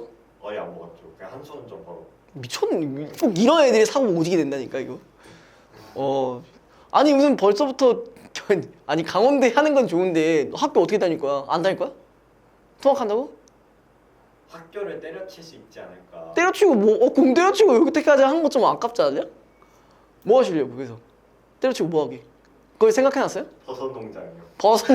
감자동 살그 버섯 농장이라니. 저 진짜 처음 들어보는 얘기네요. 버섯 농장이라니. 버섯 잘 자. 버섯 잘 자라죠, 그쵸? 좀 좋죠. 그러면 이제 태웅이네 집 가면은 그 식당에 이제 버섯 전골도 해주는 건가요, 거기? 혹시 제가 제가 간다고 해서 혹시 독버섯으로 바꾸시나는 거죠? 독버섯 전골로 해서 이제 먹는데 찌릿찌릿해. 난 이게 맛있는 줄 알고 먹는 거. 와 이런 찌릿찌릿한 맛이 있다니. 이제 진짜 마비 오고 막. 이게 뭐 맞으세요, 쌤? 뭐 대면 가져. 근데 무슨 일단 야 청첩장 만들고 얘기해. 만들고 나 보내. 그럼 내가 봐줄게. 내가 축의금도 쏴줄게. 얼마나 드릴지 모르겠지만. 네, 약간 서로 정상은 아니에요. 뭐가요? 정상이 아니라고. 네, 저희 둘이 예. 약간 정상적인 사람은 아니에요. 아니라고? 네, 물어보는 거야? 그렇다는 거야? 저랑 여자친구가 정상적이지 않다고? 네 서로 정상적이진 않아요. 어. 반지 갇혀 있어요, 약간. 제가 봐도 그래 보여요. 예, 현실적으로 생각을 해야지. 예. 물론 당신한테 제가 현실을 깨우치게 할 수는 없지만 보통 그때 결혼을 하잖아요. 그러니까 아무것도 즐겨보지 아무것도 누려보지 못한 상태에서 이제 결혼을 하면은 조금 후회될 수 있다. 좀 회한이 될 수 있다. 회한의 감정. 뭔지 아시죠? 그 첫 여자친구 아니에요? 첫 여자친구예요? 아니죠. 근데 뭐 그런 생각이 들지? 개쩌나? 근데 제가 만약에 쌤보다 결혼했을 거면 어떻게 돼요? 결혼 결혼을 일찍 하면 일찍 하는 거죠. 뭐 저랑 무슨 상관입니까? 예, 제가 뭐 기분 나쁠 것도 아닌데. 아유, 그냥 뭐 그래 결혼은 좋은 의미로 해줘야 되니까, 그렇죠? 고생의 구렁텅이로 들어가는 거는 뭐 제가 뭐 그걸로 뭐라 하겠습니까? 이제. 혹시 그쪽에서 친구가 첫 남자친구인가요? 네? 그 여자친구분이 첫 남자친구가 아니죠, 그것도. 네. 왜 그러는 거지? 진짜 이해가 안 되네. 그 나이에? 어디가 그렇게 좋으신데? 뭐 결혼한다고 자랑까지 하셨으면 얘기할 수 있는 거잖아요. 어디가 좋으신데요? 네? 어디가 그렇게 말해줄 좋으신데요? 수 없어요. 그걸 왜 말해줄 수가 없어요? 결혼한다고 그렇게 자랑해놓고서 그걸 왜 말해줄 수 없어? 뭐 있을 거 아니에요. 외적이든 성격이든 뭐 있을 거 아니에요. 아, 성격이 좋아요. 어떻게 좋은데요? 너가 해달라는 거 다 해주니? 네? 네. 그게 아니라 되게 프리해요, 약간. 당신도 프리하게 살고 싶어서 결혼 일단 해놓고 서로 프리하게 얘는 얘네 친구들이랑 놀고 너 친구는 친구들끼리 놀고 막 이러지. 클럽에서 대동단결이지. 왜? 그게 맞아요, 근데. 진짜 약간 왜 반 미친놈이라고 하는지 알 것 같아요. 뭐 그래도 되죠. 뭐 그거는 둘이 합의가 된 상황이면은 솔직히 상관은 없긴 해요. 예. 근데 굳이 꼭 결혼해서 그렇게 즐겨야 되냐? 안 하고 즐기는 방법도 있잖아. 결혼 안 하면 이제 바로 옆집 이제. 뭐 그렇게까지 해. 그냥 다른 집 살고 알아서 즐기면 안 돼? 뭐 그 정도로 좋은 부분이 있겠죠, 그죠? 외적으로도 막 엄청 마음에 드시고 본인 이상형이고 막 그래요? 네? 본인 이상형이에요? 근데 이상형은 아닌데. 이걸 이제 들으면 서운해한다 이제. 아닌데, 근데 상타치예요. 짜증나 갑자기. 상터치라니. 동근아 봤어? 본 적 있어? 인정하는 부분이야? 제가 아무한테 얘기 안 해요. 아무한테 같은 얘기 안 학교가 해요. 아니야? 제가 아무한테도 안 보이게끔 그냥. 같은 학교가 아니야? 네. 그럼 뭐 그러면 다른 지역이야 혹시? 파란 지원 아니죠. 같은 동탄이야? 네. 인스타에 그런 거 안 올리시는 것 같은데. 안 올려요 이 친구. 저요? 그냥 이상한 축구하는 그런 거나 올리고 맨날. 그 밤에 막 모르겠어요. 밤에 막 음료수 들고 막 막 그런 것도 있고 가끔 네, 뭐 아니요, 그렇지 않아요. 벚꽃 앞에서 벚꽃 차고 막 그러고 가끔 그런 거 있어요. 상타치. 네, 제가 나중에 한번 봐보겠습니다. 근데 결혼을 아니야. 네. 네? 집이 좀 다른 곳도 있어요. 네, 한 뭐 일동탄 이런 데 있나? 아니면 병점 이런 데 있나 보네요. 그죠? 아, 유도신문이 안 넘어가네. 자, 아무튼 아까 하던 얘기 계속 해볼게요. 우리가 성형배우는 어쨌든 간에 뭐 내용적인 걸 아예 모르시는 분은 없을 거예요, 그렇죠?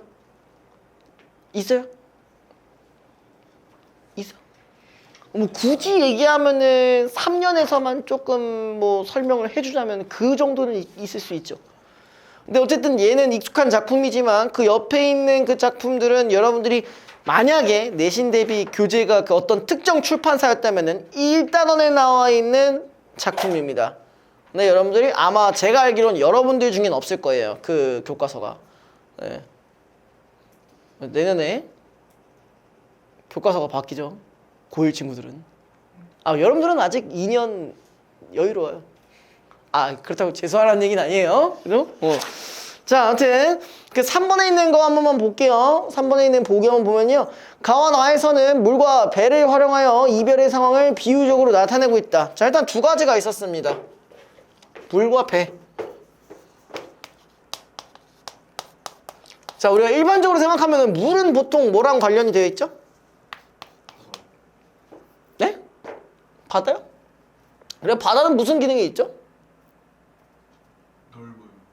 그런 얘기를 하고 싶었던 건 아니에요. 그냥 성형배곡을 어느 정도 알고 계시는 거죠. 그럼 그걸 기반으로 생각을 해보세요.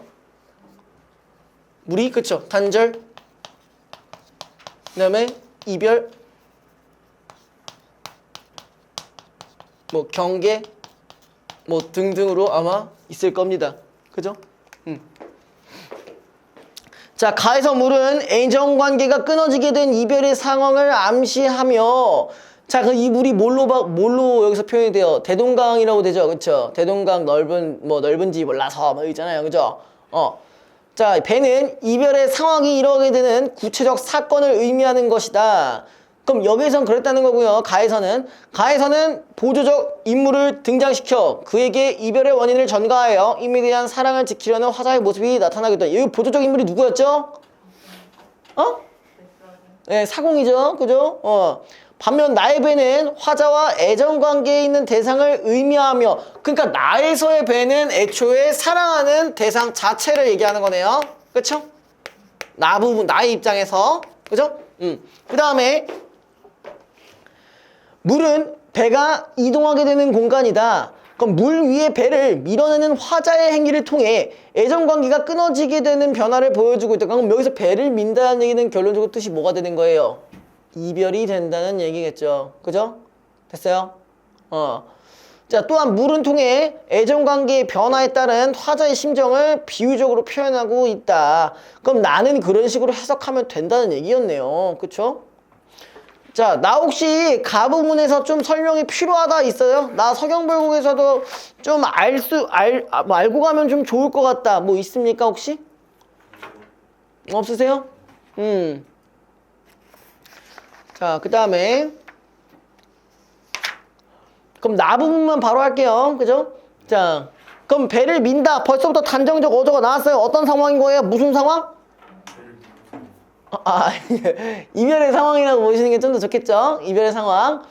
자, 배를 밀어보는 것은 아주 드문 경험. 그쵸? 이별이라는 것 자체는 드문 경험이죠. 그죠? 그치, 태용아? 네. 이별이라는 것은 아주 드문 경험. 네. 그 다음에 자, 10언덕이는 잔잔한 가을 바닷물 위에 배를 밀어 넣고는 자, 온몸이 아주 추락하지 않을 순간의 한 허공에서 자, 밀던 힘을 한껏 더해 밀어주고는 자, 그럼 이 얘기는 뭐예요? 이별할 때 어떻게 한다는 얘기예요? 어떻게 끊어내는 거야? 단숨에 끊어내는 거지, 그치? 맞죠? 배를 밀어놓고 힘을 한껏 더해 그치? 여러분들 이별도 있잖아요. 단칼에 끊어야지 막 뭐 어쨌느니 저쨌느니 뭐 이런저런 구절구절 하면서 막 헤어지고 막 이러잖아요. 구질구질해요. 못 헤어질 수도 있어요.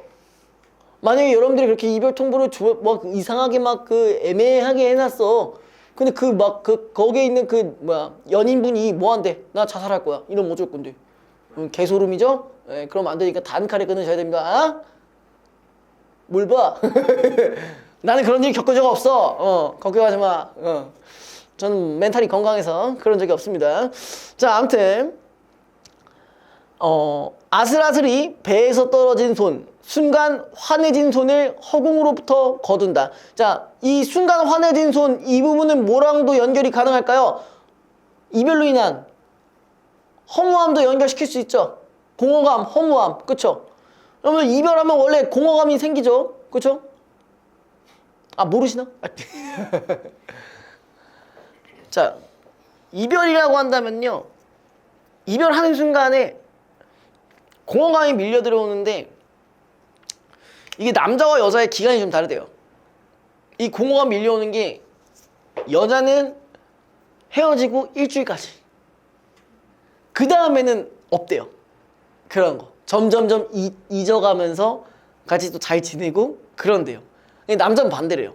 남자는 일주일까지는 별 생각 없다가 일주일 이후부터 공허함이 잦아들기 이렇게 점점점 생겨나기 시작한대요. 그래서 더 결국 이별하고 나서 막 더 붙잡으려고 하는 게 보통 여자는 초창기에 그렇고 남자는 후반에 그 이후에 그런다고 하더라고요. 자, 아무튼 네, 그런 게 있었다. 자, 아무튼 어디까지 했죠? 사람은 참 부드럽게도 떠나지 배지도 않는 길을 부드럽게도. 그러니까 우리가 이미 한번 헤어지면 이미 끝이라는 거잖아요, 그죠? 그다음에 배를 한껏 세게 밀어넣듯이 슬픔도 그렇게 밀어내는 것이지. 그러니까 나도 이별을 이제 경험하는 어떤 태도가 조금 다른 거죠. 그치? 한 번에 배를 밀어내듯이 슬픔도 한 번에 그냥 밀어버리겠다는 얘기죠. 그게 어쨌든 이별로 인한 슬픔을 극복하겠다는 얘기죠. 그죠? 그다음에 배가 나가고 남은 빈 물 위의 흉터. 자, 이게 어떤 거예요? 어떻게 보면 물 위의 흉터라고 한다면 이별로 인한 상처겠죠. 그렇죠? 그리고 우리가 자연현상으로 생각하면은 그 배가 됐던 자리가 남아있을 거 아니에요. 그렇죠? 그게 일종의 흉터라고 볼 수 있는 거죠. 그렇죠? 잠시 머물다 가라앉고 그런데 내 안으로 들어오는 배여. 아무 소리 없이 밀려 들어오는 배여. 밑에가 존나 감성 개쩔어요. 왜? 자, 내가 겉으로는 어땠어? 겉으로는 밀어냈어. 그죠? 근데 지금 내 마음속에 뭐가 들어왔대? 배가 들어왔대. 마음은 더 사무치는 거예요. 못 있는 거예요. 이해됐어요? 씨, 반전 쩌네. 예? 존나 츤데레 마냥 헤어져, 꺼져, 나가, 이래놓고, 씨발. 이렇게 된 거잖아요. 자, 아무튼 그것도 그냥도 아니야. 아무 소리 없이 밀려들어. 야, 얘가 처음에 밀어낼 때는 막 한 방에 막 모든 힘을 다 그냥 꺼져 막 이렇게 해놓는데 슥 들어. 이거 나 이거 좀 그렇네. 그런 게 될 수 있죠. 그죠? 그러니까 뭐 저도 옛날 경험을 비추어 보자면은 옛날에는 그랬던 적이 있긴 했었어요. 그러니까 이제 뭐 헤어질 때는 어쨌든 되게 뭐 그냥 꺼져 이러놓고 갑자기 괜히 뭐 있잖아요. 이제 집에서 막 음악을 듣는데 갑자기 같이 들었던 음악이 나와. 눈물 찔끔하게 나오는 거죠. 그죠? 그런 거라고 생각하면 되겠네요. 그럼 어쨌든 간에 얘는 이별을 통해서 얘가 표면적으로는 잊은 것처럼 보이지만 실질적으로는 그러지 못한 걸로 해석이 가능한 거죠. 그쵸? 그러면 이거는요 3번만 딱 하고 넘어가겠습니다. 아니구나. 4번, 5번도 있네요. 자, 요거 석연배 부분 그냥 기본적으로 알고 있는다고 생각하고 바로 진행하겠습니다. 1번 가에 배 내어 놓았냐는 이미 떠날 수 있도록 부추긴다고 생각하며 사공을 원망하는 화장의 인식. 이건 뭐 볼 것도 없죠. 그죠? 2번 나의 배가 나가고 남은 빈 물 위의 흉터가 가라앉는 것을. 자, 이거 가라앉다 했었나요? 잠시 머물다 가라앉다. 돼 있네요. 단절된 애정관계를 받아들이는 화자의 심정을 보여준다. 맞겠네요. 그쵸? 3번 가의 넓은 대동강과 나의 희번덕이는 잔잔한 가을바닷물은 이별 후 화자가 느끼는 상대방과의 거리감을 보여준다. 자, 대동강은 그러냐? 대동강 그래? 대동강 넓은지 몰라서 뭐 배를 세워놨느냐, 배를 태워놨느냐 이 얘기했잖아. 그죠? 그럼 얘는 어때요? 나는 어때요? 여기 배를 밀어넣는 건데 이제 상대방의 거리감을 보여준다고 보기엔 좀 어렵죠. 그냥 이별의 상황인 거기 때문에. 자, 4번 가에 가는 배와 나의 물 위로 배가 나가는 모습을 통해 화자와 상대방의 애정관계가 변화하게 된 상황. 그쵸? 이별을 한다고 했으니까 연결됐고요. 5번 가에 배 타들면은 상대방이 화자를 떠나는 상황. 그 다음에 나의 배를 밀며 배를 밀어보는 것은 화자가 상대방을 떠내보내는 상황. 그죠? 둘 다 연결 가능하죠. 그 다음에 4번이 아까 나에 대한 설명 하나 있었는데 이걸 못했었네요. 그쵸? 자, 나에서 화자는 소중한 사람을 떠나보내고 이를 잊어야 하는 상황이 힘들지만 이별을 수용하며 극복하려는 모습을 보여준다. 가 있었는데 하지만 A에서는 이러한 화자의 노력이 무색하게 떠내보낸 사람에 대한 그리움의 감정이 무의식적으로 피어오르는 화자의 심정을 제시하며 시상을 전환하고 있다고 했어요. 방금 같으면 시상 전환이 되는 거 맞죠? 나는 이러한 의도적인 시상 전환을 통해 진정한 사람의 의미가 무엇인지를 깊이 생각해보는 여운을 주고 있다. 그러니까 결론적으로 뭘 얘기하고 싶었던 거예요. 이별을 했음에도 잊지 못하는 상황을 얘기하고 싶은 거죠. 그쵸? 자, 요거에 대한 걸로 적절한 건데 지금 A가 지금 뭐였냐? 그런데 요 부분이죠. 그쵸? 적절한 겁니다. 자, 1번 그런데를 통해 시상이 다른 분위기로 전환되고 있음을 보여주면서까지는 맞죠? 자, 여러분들 항상 선지 나눠보라고 했습니다. 이별을 수용하는 화자의 자세를 강조하고 있다. 수용을 하고 있지 않죠? 수용을 못하고 있죠? 그쵸?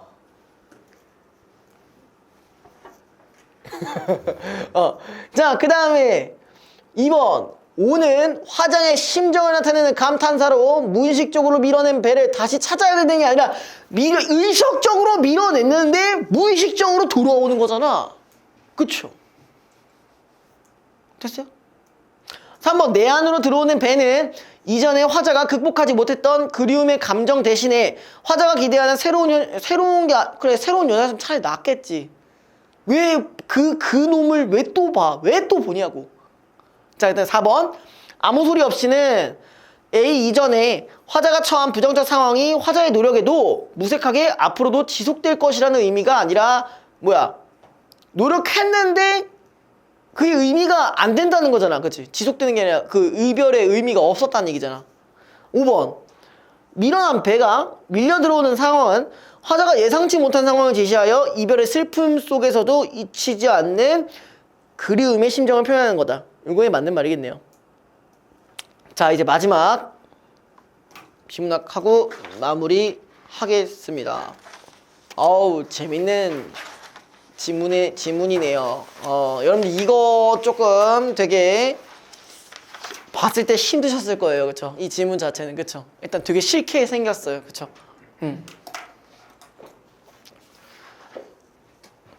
제가 지금부터 하는 앞으로의 작품들, 이 얘기를 안 했네요. 자, 저걸 마지막으로 해서 저희가 수특수한 모든 한 바퀴가 끝났습니다. 네, 끝났어요. 지금부터 해드리는 건 비문학은 좀 일찍 끝나긴 했는데 문학이 조금 걸렸어요. 근데 이제 지금 하는 부분들은 이전에 다뤘거나 다루지 않았지만 그래도 어렵게 내려면 낼 수 있는 소재들로 구성을 해놓은 거예요. 요거 같은 경우는 저희가 다루진 않았는데 우리가 이게 있었잖아요. 그때 당시에 22수능에 뭐가 있었어요? 생명이 있었습니다. 개딱지랑 이거 뭐라 했지? 집게, 폭, 그죠? 그거 있었잖아요. 이런 식으로 생명도 또 나올 수가 있다라는 거예요. 그래서 요거를 픽한 부분도 있습니다. 그리고 여러분들 요거 실제로 여러분들이 사설 문제로 풀었을 때 되게 많이 힘들어 했을 거예요. 그렇죠? 되게 많이 힘들어 했고 저한테 진짜 질문 오지게 많이 했어요. 네. 그런 질문이요. 네. 그래서 요걸 한번 다뤄보고 넘어가는 게 좀 더 낫겠다 생각이 들어서 네, 진행할게요. 네, 동희 왜? 뭐 이렇게 뚫고 싶어? 뭘 뚫고 싶은 거야? 사랑을 뚫고 싶니? 식물군집이나 조류군집처럼 일정한 공간 내, 자 여기 일정한 공간이라고 있죠. 존재하는 모든 종의 무리를 군집이라고 정의한대요. 자, 그러면 일단 기준을 잘 살펴봐야 돼. 일정한 공간 내에서예요. 그럼 이렇다는 거는 어떤 특정 지역 혹은 특정 범위가 되겠죠? 그죠? 이 범위 내에 있는 모든 종의 무리를 그냥 우리는 군집이라고 하게 됐대요. 자, 군집에 대해 이해하고 분석하는 데 있어 가장 단순한 척도는 군집 내에서 일정한 면적 안에 있는 종의 수, 즉, 자, 이게 뭐라고 했어요? 종의 수는 뭐라고? 풍부도라고 돼 있어요. 그쵸? 종풍부도. 그러니까 특정 어떤 범위 안에 종류가 많으면 풍부하다는 얘기겠네요. 그렇죠? 풍부가 높다는 얘기겠죠. 그러나 군집을 구성하고 있는 각 종의 한 개체수가 모두 동일한 것은 아니기 때문에 종 풍부도만으로 군집의 특성을 설명하기는 어렵다. 이를 보완하기 위해 특정한 표본구에 있는 모든 개체수를 헤아리고 각 종이 차지하는 개체수를 따져 각 종이 차지하는 비율을 구하는데, 그러니까 풍부도는 뭐에 대한 얘기만 한 거예요? 말 그대로 종의 가지수죠. 그렇죠? 맞죠? 맞아요? 그 다음에 그 뒤에 나올 게 이제 뭐예요? 뭐까지 이제 생각해 보자는 거예요. 이 각 종마다 얼마나의 개체가 존재하는지를 부호하는 거잖아, 이제. 그죠? 자, 그 다음에 어디 갔지? 어디까지? 이 척도를 지금 뭐라고 한다? 상대 풍부도라고 하는데, 풍부도 서열 그래프는 각 종의 상대 풍부도를 서열하여 나타낸 것이다. 자, 이 가장 풍부한 종부터 X축의 원점에서 가장 가까운 위치에 표시되고, 그러니까 얘네들이 뭐가 제일 많다는 거예요. 개체수가 가장 많다는 얘기죠. 맞죠? 여기까지 됐어요? Y축에서는 각 종의 상대 풍부도가 표현된다. 이 과정을 가장 희귀한 종까지 반복하는, 그러니까 희귀한 종이라는 얘기가 나왔으니까 개체수가 적은 종까지 반복해서 하는 거죠. 얻어진 그래프가 풍부도 서열 그래프이며 이 그래프에 나타난 곡선이 풍부도 서열 곡선이다. 자, 그 다음에 풍부도 서열 곡선에서 곡선의 길이가 길수록, 곡선의 길이 길면 뭐가 많다는 거예요? X축이 값이 길다는 얘기죠. 많다는 얘기죠. 그럼 당연히 종의 수가 많다는 얘기고. 됐죠? 여러분들이 꼭 봐야 되는 거 뭐라고 했었어요? 그래프가 이렇게 나오게 되면은 거기에 맞는 기준들을 꼭 확인을 하시라고 했어요. 그쵸? 상대 풍부도와 풍부도 서열이 있는데 이 풍부도 서열이 당연히 길면 종들이 졸라 많다는 얘기잖아. 그쵸? 됐어요? 자, 그 다음에 풍부도 서열 곡선에서 곡선의 길이가 길수록 했고, 그 다음에 곡선의 기울기가 완만할수록, 자, 기울기가 완만하다는 건 뭐예요? 가장 많은 개체부터 적은 개체들까지 차이가 덜 난다는 얘기지. 그죠? 덜 나니까 균등하다는 얘기네요. 그럼 일단 두 가지가 있었어요. 길이가 길대. 특히 어디죠? X축. 요게 길이가 길면 종이 많은 거고. 그 다음에 기울기가 근데 비슷하게 엮어주려면 기울기가 높은 걸로 일단 해보실까요? 그죠? 이렇게 되면은 뭐예요? 균등하지 않다는 얘기죠. 그쵸? 이렇게 해석하셔도 상관없죠? 물론 여기 있는 걸 그냥 그대로만 갖고 가셔도 상관없어요. 기울기가 적을 때 균등하다 이런 말 쓰셔도 되는데 이왕이면은 한 방향으로 같이 해주시는 게 좀 좋잖아요. 그죠? 자, 풍부도 서열 그래프는 군집의 생물학적 구조를 파악하는 데 사용될 수 있지만 군집에서 관찰된 차이를 정량화하는 수단이 되지는 못한다. 그러니까 하나 더 어떤 기준이 필요하다는 얘기죠. 그쵸? 이에 생태학자들은 다양도 지수라는 것을 개발하여 사용하는데 그중 하나가 아이고 또 나왔네. 심슨 지수 나왔네요. 그쵸? 여러분들이 뭐 킹받아하는 그 표정들이 아주 역력히 보입니다. 자, 심슨 지수란 한 표본에서 임의로 추출한 두 개체가 같은 종일 확률을 모든 종에 대해 계산한 뒤에 더한 값이다 라고 했어요. 근데 사실 이걸 계산하는 문제가 있었나요? 없어요. 있었어요? 어디에서 그랬어요? 이 싸발놈들이네. 그죠? 근데 계산을 그냥 하라고는 안 했을 거예요. 어떤 근거가 있었을 겁니다. 그러니까 본인은 그냥 그걸 계산이라고 생각하고 푸신 거 그럴 확률이 커요. 제가 봤을 땐. 하지만 계산을 하자면 이해가 안 되는 걸. n분의 몇에 해가지고 n이 2다 이런 느낌이라서 진짜 구해야 됐는데. 그건 진짜 좀 개오바긴 하네요. 자, 하여튼 심슨지수는 0부터 1까지의 값을 가지며 다양도가 낮을수록 값이 커. 자, 왜 값이 큰 걸까요? 심슨지수라는 게 아까 뭐였는데 같은 종일 확률이잖아. 그럼 1에 가까울수록 같은 종일 확률이 크다는 거니까 그럼 이렇게 연결이 가능한 거죠. 그죠? 자, 그 다음에 어디 갔냐? 한 표본에 한 종만 있는 경우는 다양도가 0이고 심슨지수가 1이다. 그치, 계속 같은 것만 나올 거니까요. 심슨지수의 역수를 취하여 다양도를 나타내기도 하는데 여기도 또 좀 씨앗이긴 하네요. 충분히 나올 것 같아. 그 개딱지 생각 바로 나네요. 그쵸? 자, 아무튼 심슨지수의 역수를 심슨 역지수라고 부른다. 이 지수는 다양도 지수 가운데 가장 많이 사용된다. 그럼 심슨 역지수라는 얘기는 뭐야? 같은 종이 되지 않을 확률인 거잖아. 그럼 당연히 이거는 뭐랑 또 연결이 돼요? 다양도 지수랑 연결이 가능하겠죠. 그죠? 자, 심슨 지수는 우점도의 척도로도 사용되는데 대부분의 군집은 상대 풍부도가 높은 몇몇 흔한 종들로 구성되어 있습니다. 그죠? 군집에서 한 종 또는 소수의 종이 우세할 때 이들 종이 우점했다고 했다. 우점이 지금 뭐라는 거야? 그럼 결론적으로 우세하다는 얘기잖아요. 그렇죠? 그러니까 종이 그 개수나 이런 거에서 우세하다. 우점도는 다양도와 반대되는 말이기 때문에 우점도의 척도로 심슨 지수가 사용되는 것이다. 그렇죠? 반대되는 건 말 맞죠? 얘네들이 우세하다는 거니까. 일반적으로 우점하는 종은 군집 내 다른 종을 희생시켜 그 지위에 오르기 때문에 이들은 주어진 환경 조건 하에서 우세한 경쟁자라고 할 수 있다. 그렇다고 우점종이 군집에 가장 큰 영향을 주는 종이라고 말할 수는 없다. 풍부도에 비하여 군집에 큰 영향을 주는 핵심 종이 있을 수 있기 때문이다. 예를 들어 아프리카 남부 사바나에 서식하는 코끼리는 우점종은 아니지만 그치, 얘는 씨발 그냥 너무 크잖아. 뭐 코끼리랑 뭐 날파리랑 비교할 거야? 그럼 뭐 할 말 없네. 그죠? 아무튼 네, 얘는요 많은 양의 관목과 교목들의 식물을 섭취하고 뿌리를 뽑아버리기 때문에 사바나의 식물 생장에 크게 영향을 미치는 핵심 종이다. 그러니까 얘는 우점도가 높진 않은데 영향을 미치는 핵심 종이라는 거죠. 군집에서 중요한 위치를 차지하는 핵심 종을 제거하면요 군집의 종풍부도, 다양도 등이 크게 변화하기 때문에 핵심 종의 군집에 대한 효과는 상대 풍부도에 비례하지 않는다. 그러니까 핵심 종이 만약에 없으면은 생태계가 또 꼬일 수도 있어요. 그죠? 오히려. 그죠? 자, 군집은 역동적이어서 공간과 시간에 따라 군집 구조가 달라진다.